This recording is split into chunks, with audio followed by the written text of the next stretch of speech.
J'ai réalisé que Jésus pouvait être une personne proche de moi, puis que c'était pas juste le sauveur du monde en général, mais qu'il pouvait être mon sauveur personnel.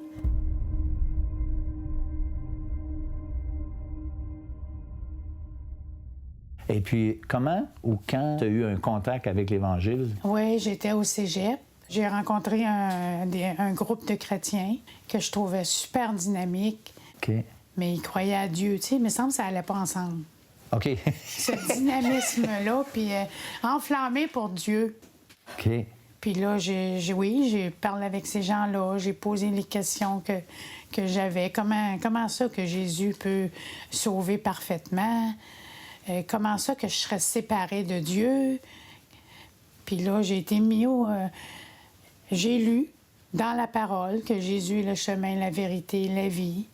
Nul ne vient au Père que par lui.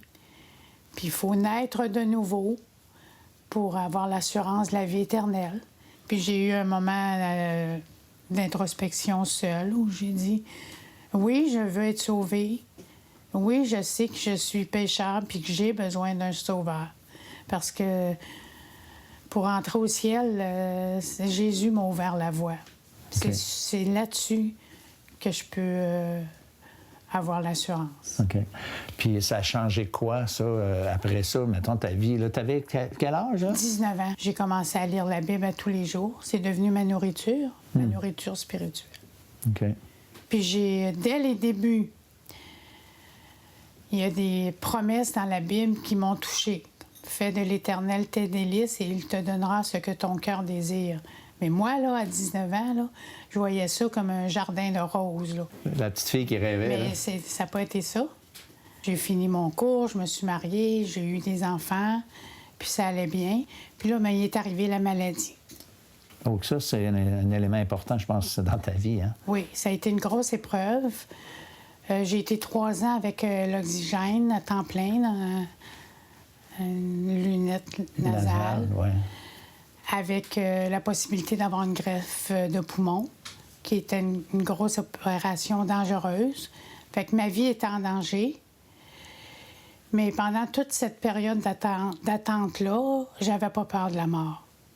Ah, OK. Parce que là, à partir de ce moment-là, toi, quand tu t'es converti, il y a eu une certitude, une paix face à l'éternité, face à l'au-delà, c'est ça? Absolument.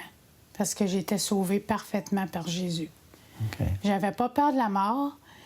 J'avais peur un peu de l'opération, mais je m'en remettais toujours à Dieu.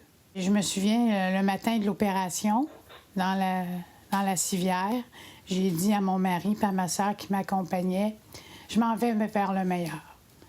Une meilleure qualité de vie ou en présence de Dieu pour l'éternité. Fait que je m'en allais vers le meilleur. Puis ça a été le meilleur pour l'instant, parce que ça fait déjà plusieurs années. Bientôt 13 ans. OK. Puis là, bien, l'espérance pour l'au-delà, quand tu vas rencontrer ton Créateur, tu es en paix face à ça. Toujours là. Toujours cette assurance-là est là. Puis c'est pas par ma propre force, c'est pas par mes propres idées, c'est l'Esprit qui a rendu les promesses de Dieu vivantes en moi. Puis il s'agit de le demander. C'est si simple. C'est si simple. Jésus est le chemin, la vérité et la vie. Si simple.